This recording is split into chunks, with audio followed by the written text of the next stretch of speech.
Hello, everyone. What a beautiful evening. I'm KP. And I'm Sophia. Welcome to The Nightly from Hatch, a slumber party for pop culture lovers. And we have our own little slumber party guest tonight because we're joined by the hilarious Joel Kim Booster. Hi, Joel. Hi. Hi, Joel. Thanks for joining our slumber party. Wow. Thanks for having me. I'm so excited. Light as a feather, stiff as a board. We should do Bloody Mary in the mirror. Yeah. Let's do it. Let's do it. Let's do it. Let's summon something, y'all, tonight. Whoever falls asleep listening to this, we will put your finger in some warm water. Just your one little finger. One little finger. You're going to wake up with profane images all drawn on your face. Mm-hmm. Happy Spotify Wrapped Day. Mm-hmm. Oh my goodness. I haven't even looked at mine yet. I know what it's going to be, though. I know exactly what it's going to be. Yeah, what's your prediction? My top 2 listens are going to be SZA and Frank Ocean and Solange because that's what I listen to when I have sex. Okay. So, right. Mm-hmm. And that's like mostly when you're listening to music? Just curious. that is actually, I'm so much more of a podcast person. When you're having sex. Like when, no, never while I'm having sex. The dulcet tones of Ira Glass, soothing me into orgasm. No, when I'm working out or when I'm driving, which is like probably the 2 other times, I mostly listen to podcasts or books on tape or something along those lines. I need a lot of context, I guess. And so I only really listen to music when I'm having sex or when I'm writing. Yeah, and okay. when I'm writing, I tend to listen to the same album over and over and over again, or the same artist. And it's mostly Maggie Rogers. God, that is good. Great. I love that girl.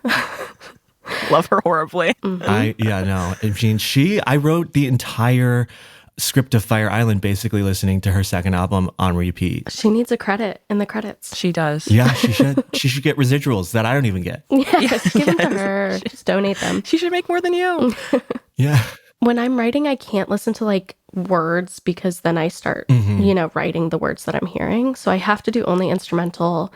And listen, I hate to say it, but there's a guy that is spinning vinyls on YouTube, and it's like Marxist morning with Russian vinyls from the 60s. Period. And I'm like, listen. I am in that world as well. I listen generally speaking to a lot of house music. Yeah. And that is another thing that I'll listen to a lot of when I'm writing. Like I love like a good I'm a SoundCloud person. I'll go on SoundCloud and find like a mix that I have a set that I've been there live to witness and then relive it while I'm writing. So. Yeah. Sometimes when I'm writing, the way I say it sounds like I'm lying, but sometimes when I'm writing. And for you to go third too, you're like, and now it's my turn. Two as well when I write too. No, but sometimes I put on crazy flute music. I just write stand up to the flute. And I'm like vibing AF. You need to get the venue to play the flute music as you deliver it too. Yeah. Just to kind of get that. Your walk-up music, yeah. That'll hype the crowd up. That could be really good. Well, let's get unhyped up, go over to the sleep realm of things. Joel, do you have sleep tips? Like, is there something that you're like, if I give listeners anything right now, sleep-wise, this is what I need? Oh my goodness. I have to say, I actually was just diagnosed with sleep apnea last year. And it was because I did a sleep study and it showed that on an average night of rest, when I'm sleeping for quote unquote 8 hours, I would be waking myself up upwards of 60 times a night and be getting roughly 2 hours of restful sleep in an 8-hour night's rest. And I would only be hitting REM cycle maybe one time in the 2 hours because I was waking myself up so frequently. And I didn't even know that I was waking myself up this many times until my partner moved in and he noticed that I was like gasping for air next to him in bed. And so I have this sleep app machine now. And it is working, but unfortunately, I think because my body was used to running on 2 hours of sleep for God knows how long, I will sleep continuously without interruption, but only for about 4 hours before my eyes pop right open and say, well, this seems like more than we ever have gotten before, so that seems like enough. Something's wrong. We're dying. We're hibernating. And so, my doctor says it's going to take a long time for me to adjust to sleeping better. And I have to say, if this is how prolific I've been on 2 hours of sleep, it's over for everyone when I start sleeping 8 hours again. That's the thing. You and Rem hadn't met, but it is about to be so crazy. Exactly. It's really bad though, because now fallen into this habit, my partner and I, where both of us will fall asleep on the couch in front of whatever we've got on the television or YouTube or what have you. We'll both fall asleep on our couch and then wake up at like 3 and move down to the bed. Sure. And neither one of us has the wherewithal to be like, you know what, we should be grown-ups and like turn in, do the normal bed thing. And no, it's bad. I've continually fallen asleep to housewives screaming at each other, which does not, I think, support healthy sleep. So I'm definitely not the person to ask for sleep advice because while things have worked out for me, I don't know that I can replicate the success for someone else Totally. with my sleep schedule. I think Hatch should do a noise to go to sleep to, which is just like simulated housewife yelling. That could be kind of cool for people. Worked for me.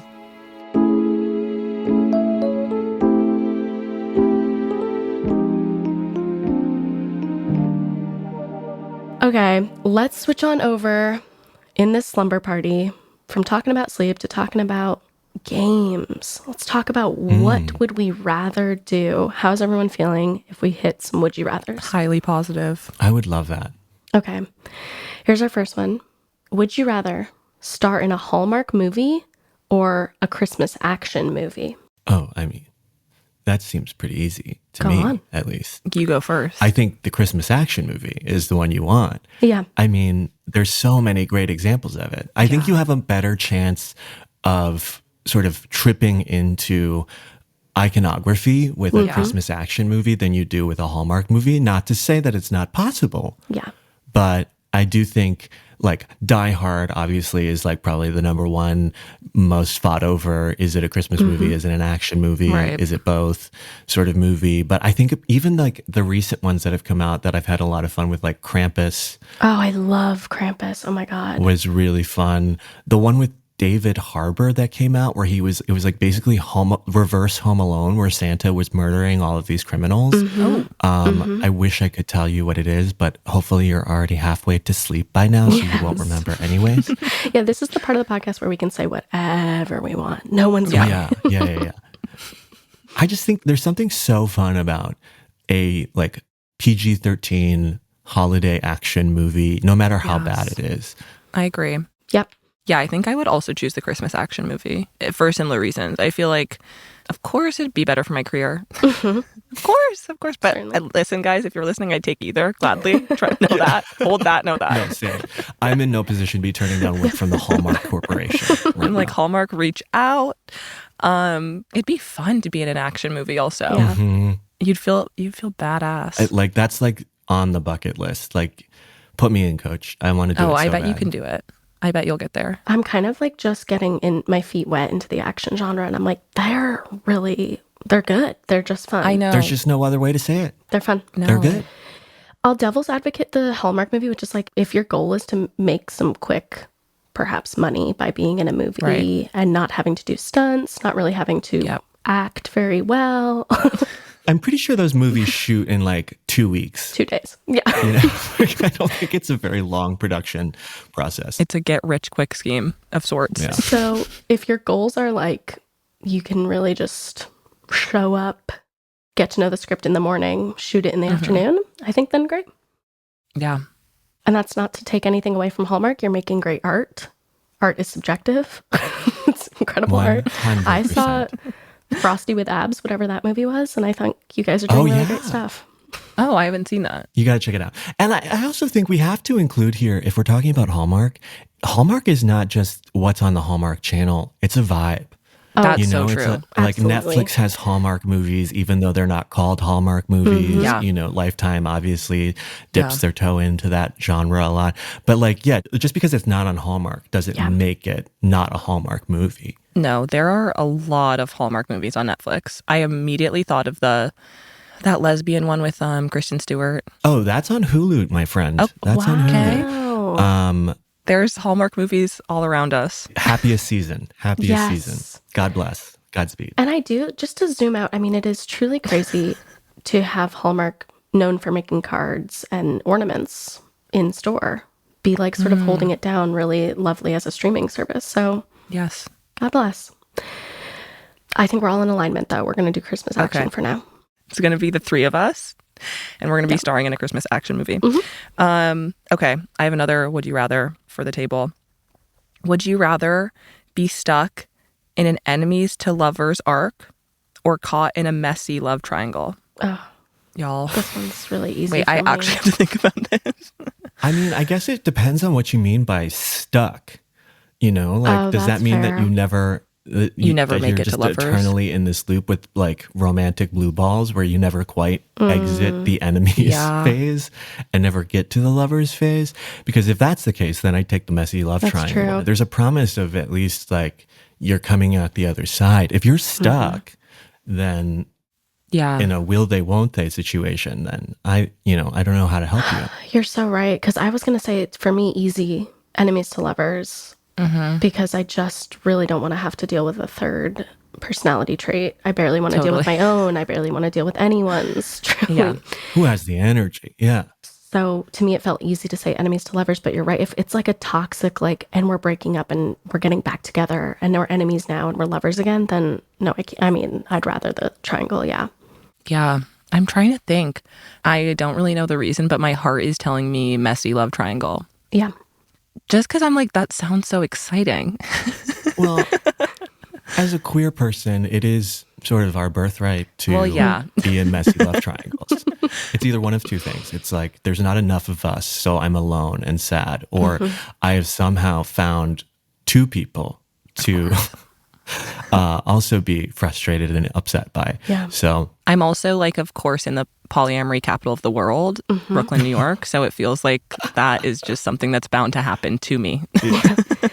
And as a straight person, I think the enemies to lovers works because you kind of just like always are going to hate your husband and your husband's going to hate you. Right. I don't believe that. No, it's fine. Being married to a man in a way is enemies to lovers. Yeah, sort of being stuck in heterosexuality is sort of going to be an enemy thing. A constant war with yourself and your partner. Thank you. That's what they meant by stuck. That's it. That's it. Yeah, I've never been in either of those situations. But the thing about the enemies to lovers that's fun is that I, of course, had this thing happen to me this year where I read a bunch of those Emily Henry rom-com books that are about straight people. Absolutely. And they love an enemies to lover moment in that book. So like when I hear that, I'm kind of like, okay, I'm in the books that I'm reading about. I've read about this. I know what to do. They're obsessed with it. And I don't think I've ever met somebody that's actually done it IRL. I mean, it's so rare IRL, I think, to be like, no, I hate this person's guts, unless I think I'm like, my first impression is usually, if I don't like you, I'm not going to like start to like you. Yeah, right. That's how I feel as well. But you're right, in the books, I mean, her biggest one is like grumpy emo writer who hates the coastal town, moves in. And you're like, that guy sounds like a sad sack. He sounds miserable. I know. Okay. We're all in a messy love triangle. We're all, once again, it's the three of us, guys. Perfect. Let's do one last one. Okay. Would you rather trade wardrobes with Lizzie McGuire? Oh. Or get a makeover from What Not to Wear? We're kind of throwing it back on this one. This is tough. I grew up with both of these properties, I have to say. Same. And really enjoyed both of them. I think, quite honestly, I'm already halfway there with the Lizzie McGuire option. Yeah. Like, it's a lot of early 2000s fashion, crop tops, those colors that we all know what I'm talking about. Teal and magenta. And so I could see myself, obviously it's not something I'd want to wear every day, but that's sort of where I would want to live. Not so much in the Kohl's cash that What Not to Wear was doling out. That's the thing. I mean, they were obsessed with a blazer, and I just can't. And they would take like a cool sort of like, you know, maximalist weirdo woman who's kind of just like having a little fun with being a funky chica. And they'd be like, ew, everyone's embarrassed by you. Ew, ew, ew, please. I know. They really were like, your family begged us to come here. Your family thinks you are so chopped. It's so scary. You're scaring them. Because they like mixed patterns. And everyone was like, oh, I know. Kill her. Burn her.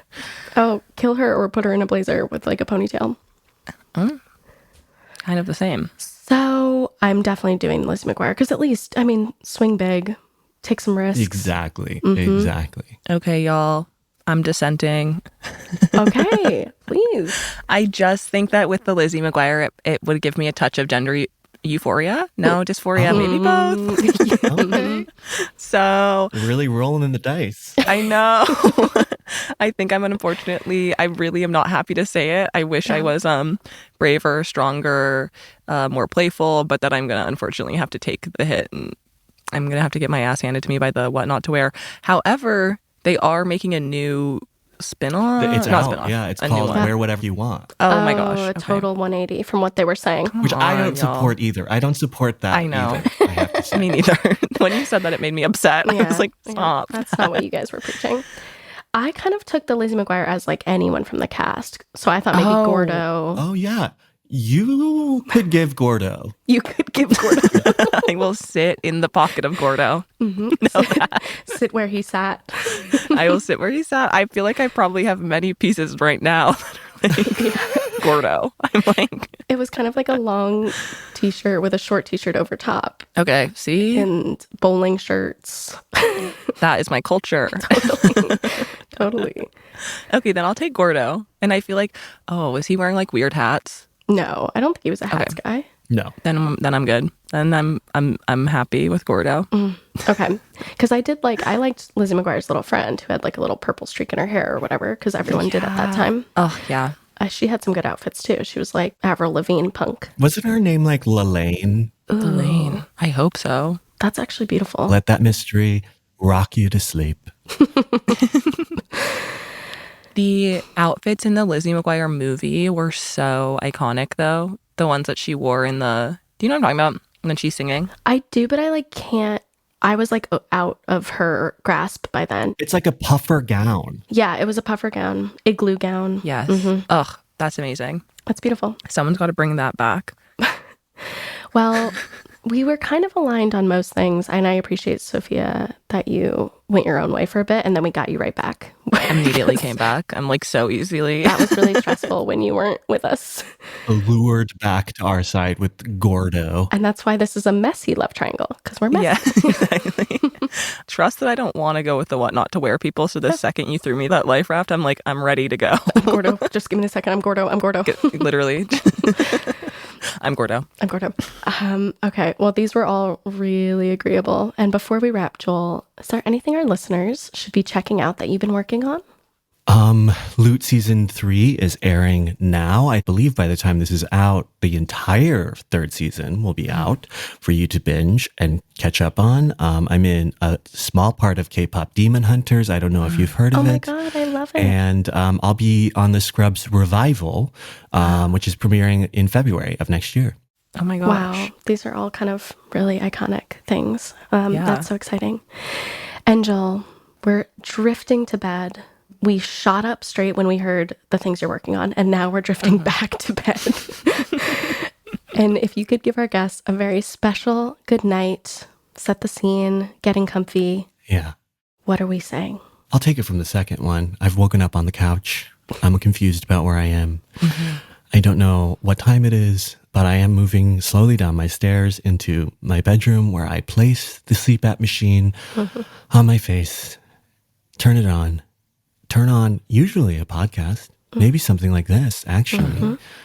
Softly drift to sleep, but not before I say goodnight to my fiance, future husband. Actually, by the time this airs, maybe husband. Oh my God. And give him a good squeeze, because that's my favorite part of going to bed and waking up is waking up next to him.